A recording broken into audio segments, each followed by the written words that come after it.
Bonjour à tous, c'est Vastriotep. Aujourd'hui, une nouvelle review. On va voir la repro du EOTech 551 de chez ASG. Du coup, ça fait un bon moment que j'ai cet EOTech, cette repro en main et que je dois vous faire la review, donc ça a pris un peu de temps, je suis désolé. On va pas perdre plus de temps que ça, on va commencer par faire le tour de la boîte. Donc pour ceux qui ont l'habitude d'acheter des repros d'EOTech, bon bah là on a un joli packaging, classique chez ASG, il soigne l'emballage. Donc on peut voir toutes les variantes. Voilà, tout est en anglais, ça c'est plutôt énervant, surtout moi je le répète à chaque fois, voilà. Quand on a les moyens, pareil, on peut faire quand même quelque chose de localisé, mais tant pis. Donc bonne petite boîte, bonne présentation. C'est dommage que le visuel représente un 552 alors qu'à l'intérieur il y a un 551, encore une fois. Mais ça, c'est du détail. Allez, on passe tout de suite à l'ouverture du paquet. On a une petite notice. Tout ce qui est de plus logique. Donc, on voit qu'on a besoin de 2 piles de type LR44. Sur le 552, des piles AAA normales. Là par contre, on a du français, ça c'est bien. Le 553 et on a des instructions sur le réglage, etc. Bon, petit manuel sympathique.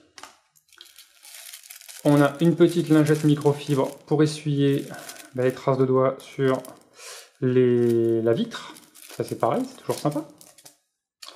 Une bonne protection, comme souvent, et l'EOTech. Que voilà.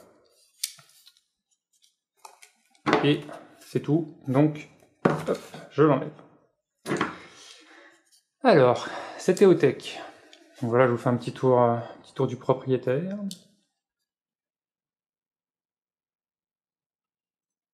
Qu'est-ce qu'on peut en dire ?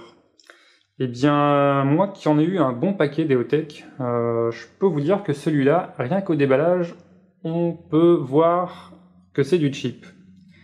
Principalement, on a une différence de matière et de couleur ici qui est vraiment pas terrible. Franchement, plastique un peu merdique là, c'est vraiment pas top ce truc. Ça inspire pas confiance. Et puis ensuite, enfin rien que là, voilà, avec les projecteurs, oh, c'est quoi cette réflexion quoi ? L'écran, c'est un miroir, c'est pas possible. Même à l'avant, c'est hyper brillant. C'est quand même déconné. Normalement, la vitre, elle est pas censée être aussi réfléchissante. Là, vraiment, vous pouvez le voir, hein, vous voyez mon doigt, c'est un miroir. Donc, autant dire qu'en termes d'usage, j'ai même pas besoin de vous faire une prise de vue en forêt. Hein, vous allez en chier si jamais vous utilisez cette EOTech. C'est vraiment dommage. Bon après en termes de finition, sinon bon, ça reste du classique, hein, les boutons sont accessibles, voilà, ils s'enfoncent bien, il n'y a pas de problème. Ma foi, bon, hormis cette partie-là. D'extérieur, franchement, ça donne pas super envie, et ça c'est un peu dommage. Donc on a, comme d'habitude, voilà, le cache pour recevoir les piles. Et donc là c'est un peu le même délire, il est très léger. Sonne creux. J'ai l'impression que si je force, je vais le faire péter dans mes doigts, c'est vraiment dommage. Et quelque chose m'a directement sauté aux yeux quand je l'ai ouvert, c'est les petits ressorts en bas, qui sont censés donc faire recevoir les piles. Et en fait, alors je sais pas si ça vous saute aux yeux, mais en tout cas, ils sont très bas.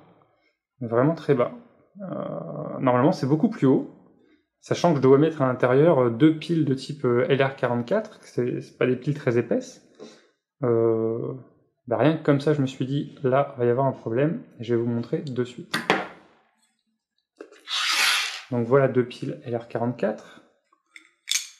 Je les mets, alors je les mets pas, de toute façon, en fait, si je vais vous montrer, voilà, j'essaie de les mettre, rien que pour les mettre, c'est une galère sans nom. Hop, voilà. Alors, rien que comme ça, voilà, elles se mettent en travers, enfin, c'est pas pratique du tout. Ouais, je refais peut-être un essai ici.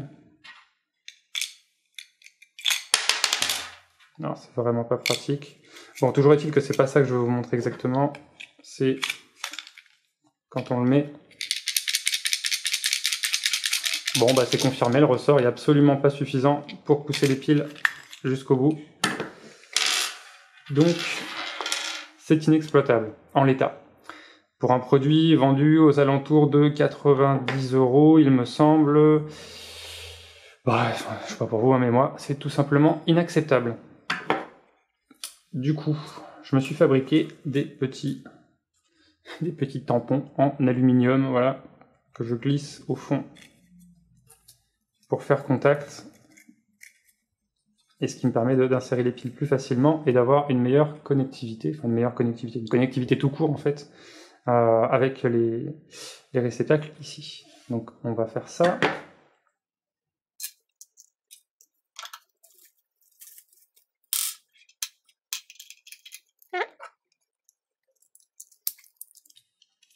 Voilà. Là, ça bouge pas. Ah, si je me trompe de sens de pile, ça marchera pas, évidemment.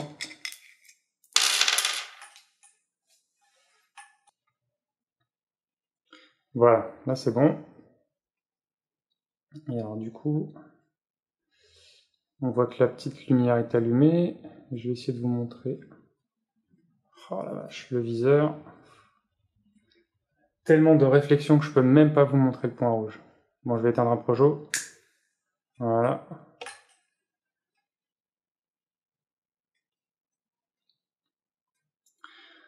Alors, du coup, bon, on a quand même un point rouge qui est assez net, assez brillant.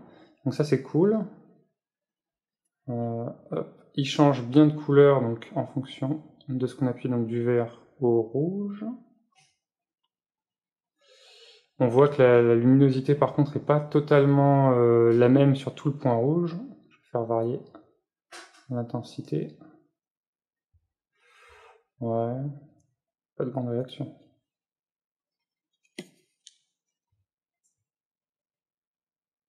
Bon, ça change pas des masses. Voilà, on le voit un peu mieux. Bon, c'est pas folichon tout ça. Au moins ça fonctionne, mais bon. Enfin, voilà, vous avez vu la réflexion, c'est déconné. Du coup, au moins ça marche, mais il y a beaucoup trop de reflets sur cette vitre. Hop, c'est bien éteint, ouais. Alors toujours sur la qualité de la lentille, enfin du viseur, on va l'essayer en basse luminosité pour voir si on a du ghost. Donc j'éteins les projecteurs. Voilà. Et on peut constater qu'on n'a pas de ghost, ou très peu, on a quand même des reflets à l'intérieur, évidemment avec des lentilles, enfin des lunettes aussi réfléchissantes, c'était pas étonnant. Voilà. Mais on n'a pas trop de ghost en basse lumière, donc ça c'est plutôt pas mal. Par contre le point n'est pas très net, hein, il bave un peu. Ça c'est un peu dommage. Bon, et en vert, hop. Qu'est-ce que ça donne? Ouais, la mise au point galère sec. Tu m'étonnes avec tous ces reflets. Non, ouais, je galère. Bon, allez, on va pas insister davantage. Au niveau du ghost, ça peut aller. Par contre, évidemment, bon, non seulement je doute de son efficacité sur le terrain enfin avec les verres aussi réfléchissants, mais je l'ai pas essayé sur un GBBR.